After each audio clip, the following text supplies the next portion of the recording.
नमस्कार साथियों, आप सभी का स्वागत है टॉक पर। मैं हूं शशिकांत कुमार। आप देख रहे हैं राजनीति का सबसे विश्वसनीय चैनल।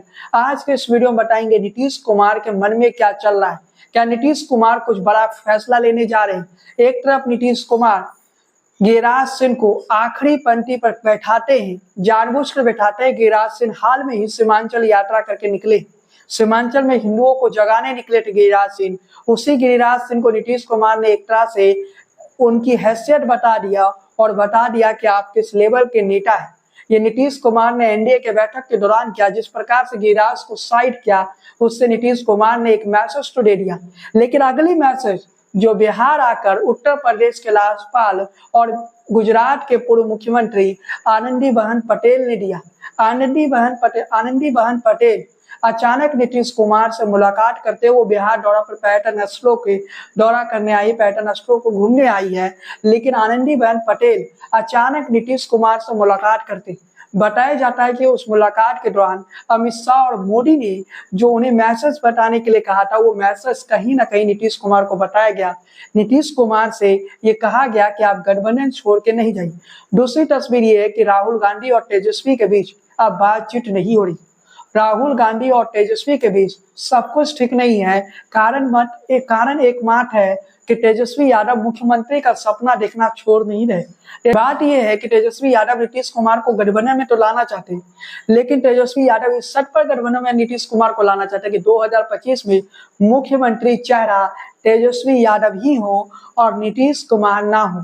जबकि नीतीश कुमार चाहते एक टर्म और मिले, एक मौका, यानी 2025 से 2030 तक नीतीश मुख्यमंत्री रहना चाहते हैं। जबकि तेजस्वी यादव का कहना है कि नीतीश कुमार को अब केंद्र की राजनीति की तरफ देखनी चाहिए। या कहीं ना कहीं तेजस्वी यादव कह रहे हैं, चाचा आप देश की राजनीति को देखिए, केंद्र की राजनीति को देखिए, बिहार हमें संभालने दीजिए। लेकिन चाचा तो चाचा है, यानी नीतीश कुमार भी चालाक है।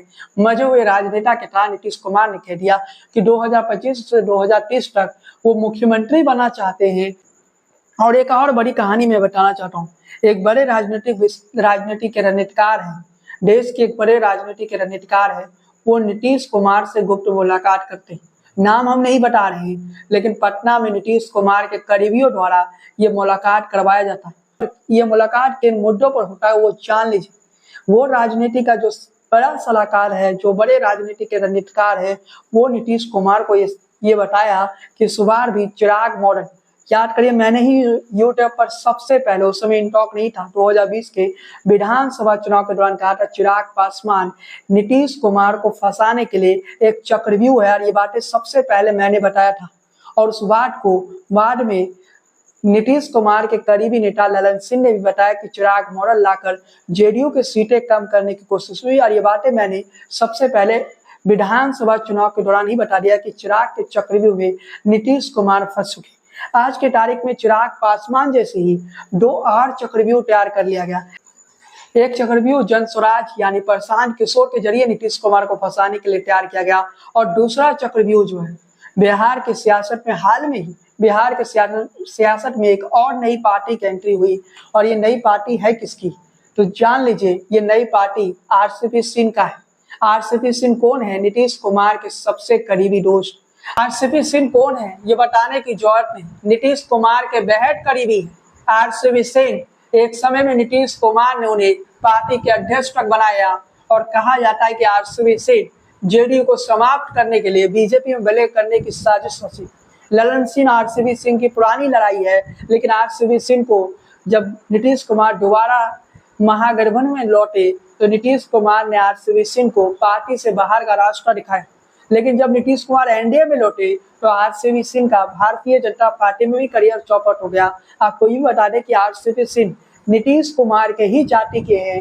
आरसीपी सिंह ने हाल में ही एक पार्टी बनाया है, उस पार्टी का नाम है सबकी आवाज, जो कि 140 सीटों पर लड़ने का प्लान बना लिया। 140 सीटों पर आरसीपी सिंह अपने प्रत्याशी उतारेंगे और इसमें ज्यादातर सीटें जेडीयू की सीटें। समझिए चक्रव्यूह के बुनियाद किस प्रकार से रचा गया। दूसरा चक्रव्यूह प्रशांत किशोर के जरिए रचा गया। प्रशांत किशोर 243 सीटों पर लड़ेंगे, लेकिन प्रशांत किशोर नुकसान किसको पहुंचा रहे हैं जरा समझिए। प्रशांत किशोर भी बीजेपी का ही चिराग मॉडल की तरह यूं कहिए कि एक चक्रव्यूह के एक तरह से जनस्वराज हिस्सा है जो भारतीय जनता पार्टी ने नीतीश कुमार के लिए बिछाया है। प्रशांत किशोर 243 सीटों पर चुनाव लड़ेंगे जरूर, लेकिन प्रशांत किशोर का वोट बैंक कौन है? वही अपर कास्ट जो कि भारतीय जनता पार्टी का वोट बैंक है। यानी भारतीय जनता पार्टी का जो वोट बैंक है वो सीधे तौर पे पीके में शिफ्ट हो जाएगा, प्रशांत किशोर की नई पार्टी जनस्वराज में शिफ्ट हो जाएगा। और दूसरे तरफ आरसीपी सिंह को लाया गया। आरसीपी सिंह को लाया क्यों गया है? कि कुर्मी वोटों को काटा जाए, कुर्मी कुशवाहा वोटों को कहीं ना कहीं नीतीश कुमार से छीना जाए। ये भारतीय जनता पार्टी का रणनीति का हिस्सा है। आरसीपी सिंह कहीं नुकसान ना पहुंचा पाए तो नालंदा में जो नुकसान पहुंचा देंगे। नालंदा आरसीपी सिंह के लिए भी आसान है क्योंकि नालंदा के ही रहने वाले हैं, और इसके अलावा नीतीश कुमार का घर भी नालंदा में और नीतीश कुमार भी नालंदा में रहने वाले हैं, नालंदा के रहने वाले। मतलब सीधे शब्दों में समझ लीजिए कि नीतीश कुमार को घर में ही घेरने के लिए उनके ही पूर्व एक बड़े नेता जो उनके सबसे करीबी नेता माने जाते थे एक दौर में, आरसीपी सिंह के जरिए एक रणनीति बनाया गया। आरसीपी सिंह 140 सीटों पर लड़ेंगे। 140 सीटों पर जब आरसीपी सिंह अपने प्रत्याशी उतारेंगे तो कल्पना कीजिए कि नीतीश कुमार को कितना नुकसान हो सकता है। राज्यपाल आनंदीबेन पटेल जब बिहार दौरा पर आती है, कहा जाता है ये पर्यटन के लिए दौरा है, ये पर्यटन स्थल वो घूमने आई है, इस प्रकार की बातें कही गई। लेकिन आनंदीबेन पटेल का अगर वाकई ये दौरा आनंदीबेन बिहार में पर्यटन स्थलों पर घूमना चाहती थी या गया जाना चाहती थी, तो फिर आनंदीबेन पटेल मुख्यमंत्री नीतीश कुमार से मुलाकात क्यों करती? खबरें ऐसी है कि आनंदीबेन पटेल अमित शाह और नरेंद्र मोदी के एक मैसेज को लेकर आए। वो मैसेज क्या है तो समझिए। अमित शाह और नरेंद्र मोदी चाहते हैं कि नीतीश कुमार साथ छोड़ कर ना जाए। दूसरी तरफ भारतीय जनता पार्टी जो कि ऑपरेशन लोटस के जरिए नीतीश कुमार के संसदीय दल को तोड़ना चाहता था, लेकिन भारतीय जनता पार्टी को एहसास हो गया कि नीतीश कुमार के रहते हुए नीतीश कुमार के पार्टी को तोड़ना आसान नहीं है। नीतीश कुमार कोई उद्धव ठाकरे नहीं है, नीतीश कुमार शरद पवार नहीं है, नीतीश कुमार है। इनकी पार्टी को तोड़ना भारतीय जनता पार्टी के लिए आसान नहीं है। ऑपरेशन लोटस को सफल करवाना इतना भी आसान नहीं है।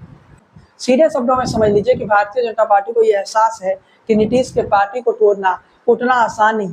अगर नीतीश कुमार चाह लिए कि केंद्र में वैकल्पिक सरकार बनी, यानी केंद्र में भारतीय जनता पार्टी के बिना, भारतीय जनता पार्टी के 240 सांसद है, 240 सांसद रहने के बावजूद भी भारतीय जनता पार्टी को अगर सत्ता से दूर करना नीतीश कुमार चाह लिए तो नीतीश कुमार ये कर सकते हैं। ये बातें अमित शाह भी जानते हैं, ये बातें नरेंद्र मोदी भी जानते हैं, ये बातें जेपी नड्डा जो कि अब पटना में आ रहे हैं छठ पूजा के दौरान, छठ पूजा मनाने के लिए जेपी नड्डा पिछले साल भी आ सकते थे या अगले साल भी आ सकते हैं जब बिहार में चुनाव, लेकिन जेपी नड्डा इसी साल आने वाले हैं छठ पूजा मनाने के। वो छठ पूजा मनाने के लिए पटना में आएंगे या पटना आने का उद्देश्य उनका यही है कि नीतीश कुमार को मनाया जाए, क्योंकि नीतीश कुमार को ये लगने लगा एक तरफ आरसीपी सिंह के जरिए नीतीश पे नुकसान पहुंचाने की कोशिश हो रही है, नीतीश कुमार का जो मूल वोटर है, नीतीश कुमार के जो आप कह सकते हैं कि अपना वोटर है, उन वोटरों का नुकसान पहुंचाने की कोशिश हो रही है। और दूसरी तस्वीर वो है साथियों जो काफी महत्वपूर्ण हो जाती है,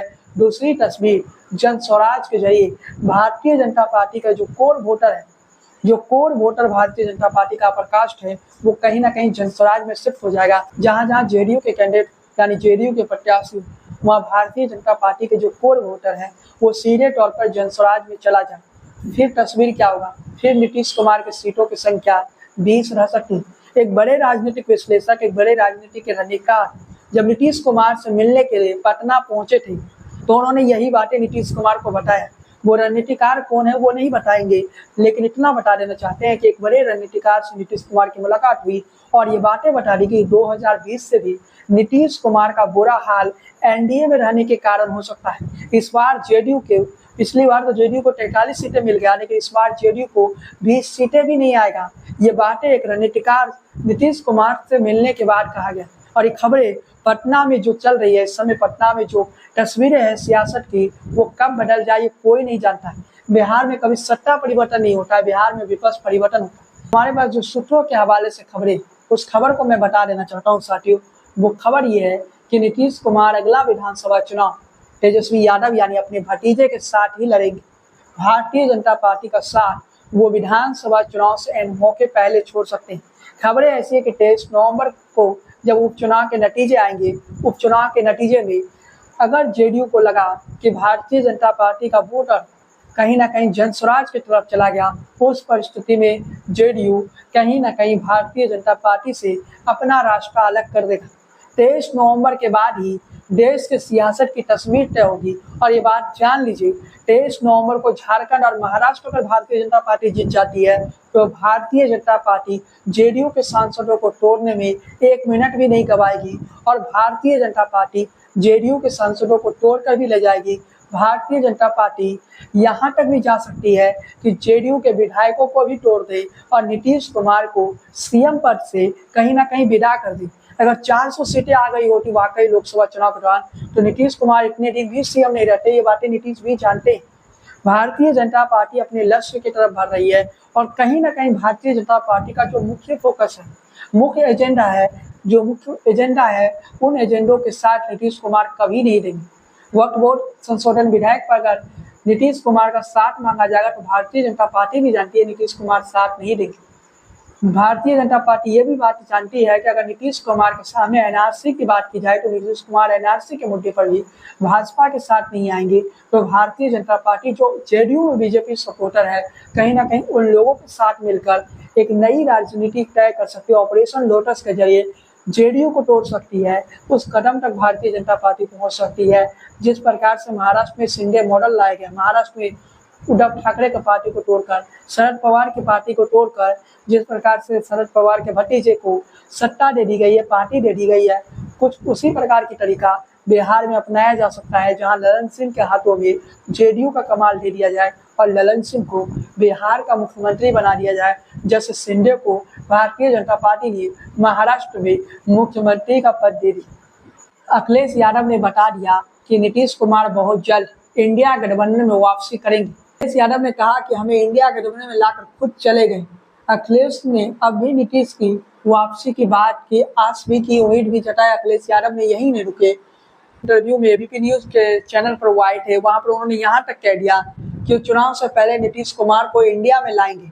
अखिलेश यादव की ये बातें सुनकर वाकई बीजेपी की नींदें उड़ गई, भारतीय जनता पार्टी की नींद उड़ गई होगी कि अखिलेश यादव जब ये कह रहे हैं कि विधानसभा चुनाव से पहले, जब उन्होंने कह दिया कि चुनाव से पहले नीतीश को इंडिया में लाएंगे तो सीधे तौर पर भारतीय जनता पार्टी की नींद उड़ गई।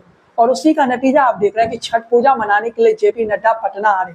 ऐसे जेपी नड्डा ने अपना पढ़ाई जो है पटना विश्वविद्यालय से ही पूरा कर लिया था। जेपी नड्डा के जो पिता थे वो बिहार में रहते थे। वैसे मूल रूप से जेपी नड्डा हिमाचल प्रदेश के रहने वाले हैं। जेपी नड्डा के पिता बिहार में ही रहे और जेपी नड्डा का जन्म भी बिहार में ही हुआ है, पटना में ही हुआ है और पटना विश्वविद्यालय से जेपी नड्डा पढ़े हैं और बिहार को जेपी नड्डा बेहतर ढंग से समझते हैं और शायद नीतीश कुमार की राजनीति को भी जेपी नड्डा समझते हैं। इसलिए जेपी नड्डा इस बार छठ पूजा मनाने बिहार आ रहे हैं, वो भी उस समय जब महाराष्ट्र में चुनाव है, जब झारखंड में इलेक्शन है, तब जेपी नड्डा पटना में रहेंगे। पटना में रहेंगे तो नीतीश कुमार से मुलाकात करेंगे। जेपी नड्डा जब पटना आएंगे तो नीतीश कुमार का वो मुलाकात काफी महत्वपूर्ण हो जाता है। क्या वो नीतीश कुमार को मना पाएंगे? एक टाइम था जब नीतीश कुमार एनडीए छोड़ के जा रहे थे, उस समय लाल कृष्ण आडवाणी ने भी नीतीश कुमार को कॉल किया था, लेकिन नीतीश कुमार तब नहीं माने थे। और आज के तारीख में एक बार फिर से वह तस्वीर देखने को मिल सकता है। जेपी नड्डा आ रहे, आगे राजनाथ सिंह, गडकरी या नरेंद्र मोदी खुद भी आ जाए, नीतीश कुमार को जो करना है वो नीतीश कुमार करके रहेंगे। जातीय जनगणना के मुद्दे पर अखिलेश यादव ने नीतीश कुमार की तारीफ भी किया और अखिलेश यादव ने ये उम्मीदें भी जताई कि नीतीश कुमार हमारे साथ फिर से आएंगे। नीतीश कुमार की जातीय जनगणना पर कहीं ना कहीं अखिलेश यादव का ये तारीफ जातीय जनगणना के मुद्दे पर, तो क्या अंदर खाने अखिलेश यादव और नीतीश कुमार के बीच बात हुआ है? एक ही नेता है देश में जो असली चाणक्य जिन्हें हम कह सकते हैं, वो महाराष्ट्र में थे शरद पवार।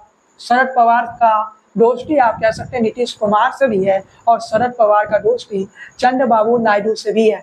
यानी एक तरह से आप कह सकते हैं कि शरद पवार ने महाराष्ट्र जीत लिया तो उसके बाद शरद पवार के लिए 2 मिनट का काम होगा सरकार गिराना या नरेंद्र मोदी के केंद्र की सरकार गिराना। और शरद पवार का ही दोस्ती एकनाथ शिंदे से भी है। मतलब सीधे शब्दों में समझ लीजिए कि नरेंद्र मोदी की सरकार की मुश्किलें शुरू हो जाएगी अगर महाराष्ट्र का चुनाव वो हारती, क्योंकि शरद पवार ने ये लक्ष्य तय किया, पहले वो महाराष्ट्र जीतेंगे, उसके बाद वो देश में यानी दिल्ली में नरेंद्र मोदी के सरकार को गिराएंगे।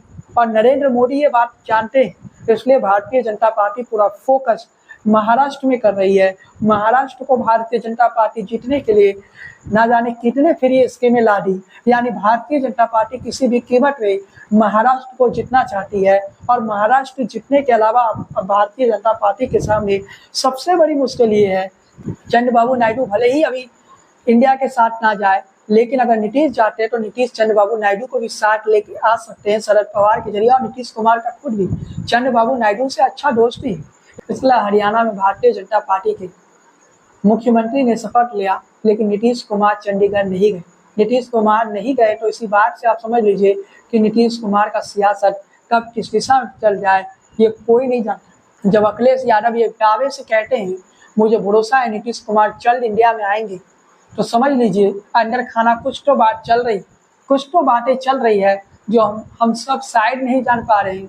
लेकिन मैं जैसा कि आपको कई वीडियो में बता चुका हूँ कि बिहार के सियासत में एक बड़ा खेल रचा जा चुका है। भारतीय जनता पार्टी इस बात को समझती है, मोदी और अमित शाह ये बातों को जानते हैं। इसलिए नरेंद्र मोदी और अमित शाह बिहार में ऑपरेशन लोटस के जरिए नीतीश कुमार के पार्टी को तोड़ने का भी काम शुरू कर चुकी। ऑपरेशन लोटस के जरिए ललन सिंह को साथ लेकर नीतीश कुमार के पार्टी को तोड़ने की तैयारी भारतीय जनता पार्टी ने भी कर लिया। अब भारतीय जनता पार्टी को उसमें सफलता मिलती है या असफलता, इसका हमें इंतजार करना पड़ेगा। लेकिन इतना समझ लीजिए कि आगे बिहार की सियासत में बहुत कुछ ऐसा होने वाला है जिसकी शायद आपने उम्मीद नहीं की। बिहार की राजनीति में आगे चलकर जो कुछ होने जा रहा है उसकी शायद आपने कल्पना भी नहीं किया। लेकिन बिहार की राजनीति में सब कुछ ठीक नहीं है। नीतीश कुमार आगे चलकर बड़ा फैसला लेंगे। नीतीश कुमार जल्द ही एक बार फिर से एनडीए से बाहर निकलेंगे। और दूसरी तरफ नीतीश कुमार के बातों को सुनिए। नीतीश कुमार जब ये कह रहे हैं कि 2 बार गलती हो गया, जरा सुनिए नीतीश कुमार के बात। हम गलती से 2 बार कानून को अपना लिया था और दोनों बार देखा गड़बड़ किया। अब हम लोग कभी इधर उधर नहीं, जो हम लोगों का 2005 आपस का है अब उसी को कायम रहेगा सब दिन के लिए। इसलिए अब किसी तरह का बाएं दाएं नहीं, हर तरह से होगा। और आप जान लीजिए सब तरह का विकास होगा आप सब लोगों के लिए भी। अगर आज बहुत लोगों ने कागज भी कह रहे हैं कि 2 बार गलती हो चुका है, अब वो गलती नहीं करेंगे, तो मतलब समझ लीजिए कि नीतीश कुमार वो गलती अब करने ही वाले हैं। नीतीश कुमार क्यों बार बार ये कह रहे हैं कि अब वो कहीं नहीं जाएंगे? आखिर क्या कारण है कि नीतीश कुमार ये कह रहे हैं कि वो अब कहीं नहीं जाएंगे? क्या वाकई नीतीश कुमार अब कहीं नहीं जाएंगे? क्या नीतीश कुमार पर आप विश्वास कर सकते हैं? जिस व्यक्ति के लिए सत्ता ही सबसे बड़ा चीज हो, वो व्यक्ति भला एक बार और पलट जाए तो इसमें कोई गलत बात नहीं। और इस बात को जान लीजिए कि नीतीश कुमार आगे चलकर पलटी मारेंगे। और जो खबरें हमारे पास आ रही है कि नीतीश कुमार ने पलटी मारने का पूरा रणनीति तैयार कर लिया। नीतीश कुमार ने बिहार की सियासत में एक बड़ा भूकंप लाने की तैयारी कर लिया। और ये बात को समझ लीजिए कि नीतीश कुमार बिहार के सियासत में आगे बड़ा खेल खेलने जा रहे हैं। और इन टॉक जब आपको कोई चीज़ बताता है तो वो 100% सटीक रहती है। तो इस बात को समझ लीजिए कि बिहार के सियासत में एक भूकंप आने वाला है। और वो भूकंप इतना बड़ा होने जा रहा है जिसकी शायद आपने कल्पना भी नहीं किया होगा। आगे हम महाराष्ट्र और झारखंड के चुनावों पर भी बात करेंगे, लेकिन आज का हमारा विषय नीतीश कुमार थे, नीतीश कुमार के राजनीति था। महाराष्ट्र और झारखंड पर भी आगे हम बात करेंगे। आगे के वीडियो में हम विश्लेषण भी करेंगे महाराष्ट्र और झारखंड के कि चुनावी नतीजे क्या हो सकते हैं। लेकिन उससे पहले नीतीश कुमार के इस कहानी से समझ लेकिन उससे पहले ये बात जान लीजिए कि 23 नवंबर के दिन केवल महाराष्ट्र और झारखंड के चुनावी नतीजे नहीं आएंगे, बल्कि बिहार में उपचुनाव होगा, उत्तर प्रदेश में उपचुनाव होगा। बिहार का उपचुनाव काफी महत्वपूर्ण हो जाता है। बिहार में 4 सीटों पर उपचुनाव है। इन 4 सीटों पर एनडीए अच्छा प्रदर्शन करता है, नीतीश कुमार की पार्टी अच्छा प्रदर्शन करता है। तो नीतीश कुमार का अगला कदम क्या होगा? अगर महाराष्ट्र में भारतीय जनता पार्टी हार जाती तो उसके बाद नीतीश कुमार का अगला कदम क्या होगा? तब नीतीश कुमार शायद भारतीय जनता पार्टी के हारने के बाद नीतीश कुमार अपना अगला चाल खेले। और वो चाल होगा नीतीश कुमार कहीं ना कहीं सत्ता परिवर्तन बिहार में करवाएंगे। बिहार में ऐसे सत्ता परिवर्तन नहीं होता है, विपक्ष परिवर्तन होता है। आरजेडी विपक्ष में है, कल को हो सकता है कि आरजेडी सत्ता में आ जाए और बीजेपी विपक्ष में चला जाए। लेकिन दूसरी तस्वीर सर समझिए कि महाराष्ट्र को अगर भारतीय जनता पार्टी जीत जाता है, झारखंड को भारतीय जनता पार्टी जीत जाता है, तो फिर तस्वीर क्या होगी? तस्वीर क्लियर होगा, नीतीश कुमार की पार्टी को बिहार विधानसभा चुनाव से पहले तोड़ दिया जाए। और ये बातें नीतीश कुमार जानते हैं कि भारतीय जनता पार्टी महाराज जीते या हारे, क्योंकि नरेंद्र मोदी और अमित शाह को ये पता चल चुका है कि नीतीश कुमार साथ नहीं रहेंगे। और कहीं ना कहीं नीतीश कुमार पर नरेंद्र मोदी, अमित शाह आंख बंद करके विश्वास नहीं करते। वो भले ही जेपी नड्डा को पटना भेजे नीतीश को मनाने के लिए, लेकिन भारतीय जनता पार्टी कब पार्टी तोड़ दे ये कोई नहीं जानता है। ललन सिंह लगातार नरेंद्र मोदी के करीबी बनते जा रहे हैं, और ललन सिंह के जरिए अगर भारतीय जनता पार्टी ने जेडीयू तोड़ दिया, फिर नीतीश क्या करेंगे? फिर नीतीश कुमार को क्या एक नई पार्टी बनाना पड़ेगा, या नीतीश कुमार क्या करेंगे? क्योंकि शरद पवार ने तो अपनी नई पार्टी बना ली, फिर नीतीश कुमार को भी कहीं ना कहीं शरद पवार के लाहा पर भरना पड़ेगा, क्योंकि जेडीयू टूट गया तो नीतीश करेंगे क्या? लेकिन नीतीश कुमार के पार्टी को तोड़ना इतना आसान नहीं है। ये बातें सबको पता है कि नीतीश कुमार के सियासत अंतिम वक्त से गुजर हुई। मान लीजिए 2025 में वो किसी भी गड़बड़ में रह के एक बार फिर से मुख्यमंत्री बन भी जाते हैं, तो नीतीश कुमार की राजनीति लंबा नहीं चलेगा। 2030 में एक नया मुख्यमंत्री बिहार को मिलने जा रहा है, मतलब 2025 से 30 तक ही नीतीश कुमार मुख्यमंत्री रहेंगे, और नीतीश कुमार का ये अंतिम चुनाव साबित होगा। वैसे विधानसभा चुनाव 2029 में भी हो सकता है, अगर वन नेशन वन इलेक्शन हो तो। मतलब समझ लीजिए कि नीतीश कुमार का अंतिम कार्यकाल होगा, 4 साल का रहे या 5 साल का रहे। इसके बाद नीतीश कुमार बिहार की राजनीति में आपको नजर नहीं आएंगे, और नीतीश कुमार ये बातें जानते हैं। जब वो बार बार कह रहे हैं कि वो अब नहीं पलटेंगे, तो इसके कारण ये है कि नीतीश चाहते हैं कि केंद्र में नरेंद्र मोदी उन्हें कुछ बड़ा जिम्मेदारी दे दे। नीतीश कुमार के सपनों में कहीं ना कहीं राष्ट्रपति बनने का ख्वाब आता है। राष्ट्रपति नहीं तो उपराष्ट्रपति का पद दे दे, और नरेंद्र मोदी ये पद दे भी सकते हैं नीतीश कुमार को। उपराष्ट्रपति पद का अगर नीतीश सपना देख रहे हैं तो वो दे भी सकते हैं, क्योंकि नीतीश कुमार खुद कह चुके हैं कि वो कभी राज्यसभा नहीं गए, तो क्या उपराष्ट्रपति बनकर वो राज्यसभा जाएंगे? ये भी एक बड़ा सवाल है। लेकिन दूसरा तस्वीर ये है कि नीतीश कुमार क्या उपराष्ट्रपति बनकर खुश रहेंगे? नीतीश कुमार तो राष्ट्रपति चाहेंगे, वो प्रधानमंत्री बनना चाहते थे, और ये किसी से छिपा नहीं है। नीतीश कुमार प्रधानमंत्री नहीं बन पाए, लेकिन नीतीश कुमार अब भी वो सपना देखना नहीं छोड़े। नीतीश कुमार जानते हैं कि उपराष्ट्रपति या राष्ट्रपति बनते हैं तो उनकी राजनीतिक करियर समाप्त हो जाएगी। नीतीश कुमार को वैसे तो इंडिया गठबंधन से प्रधानमंत्री पद का ऑफर आया है, लेकिन नीतीश कुमार ये जानते हैं कि इस समय इंडिया गठबंधन में केवल नीतीश कुमार के चले जाने से वो बहुमत का आंकड़ा नहीं पूरेगा, जो जरूरी है 272 सीटें।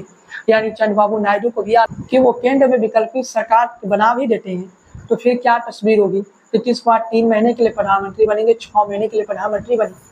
तो नीतीश कुमार को क्या चाहिए? क्या नीतीश कुमार इस बात के लिए तैयार हो जाएंगे कि उन्हें उपराष्ट्रपति का पद नरेंद्र मोदी दे देते हैं? वो कहते भी हैं कि कभी वो राज्यसभा नहीं गए, राज्यसभा जाने का मन करता है तो वो राज्यसभा भी चले जाएंगे। तो क्या नीतीश कुमार इस बात से सेटिस्फाइड हो जाएंगे? दूसरा लेकिन इसी सवाल का ये भी जवाब है, जो नीतीश कुमार को आदत लग चुका है सत्ता के शीर्ष पर बैठने का, वो क्या वो उपराष्ट्रपति बन जाएंगे?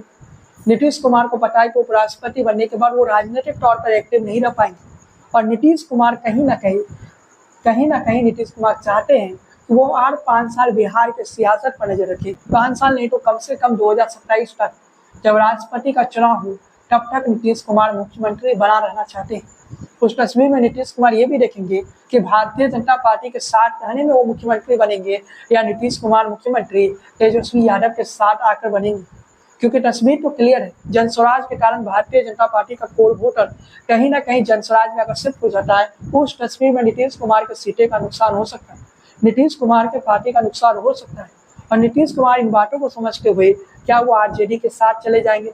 और 2027 में जब राष्ट्रपति का चुनाव आएगा, तब केंद्र में जिसकी सरकार होगी, मान लेते महागठबंधन की सरकार नहीं बनती है, एनडीए की सरकार रहती है, नरेंद्र मोदी ही प्रधानमंत्री रहते हैं, तो नीतीश कुमार क्यों नहीं 2027 में एक बार फिर से पलटी मारकर भारतीय जनता पार्टी के साथ सत्ता में आ जाए? और नीतीश कुमार यही चाहते हैं। और नीतीश कुमार सबसे बड़ी चीज, नीतीश कुमार 80 सीटों तक पहुंचना चाहते हैं, और नीतीश कुमार आरजेडी के साथ रहकर 11 सीटें जीत सकते हैं। ये बातें नीतीश कुमार जानते हैं। यानी तेजस्वी यादव के साथ रहकर नीतीश कुमार ज्यादा सीटें जीत सकते हैं।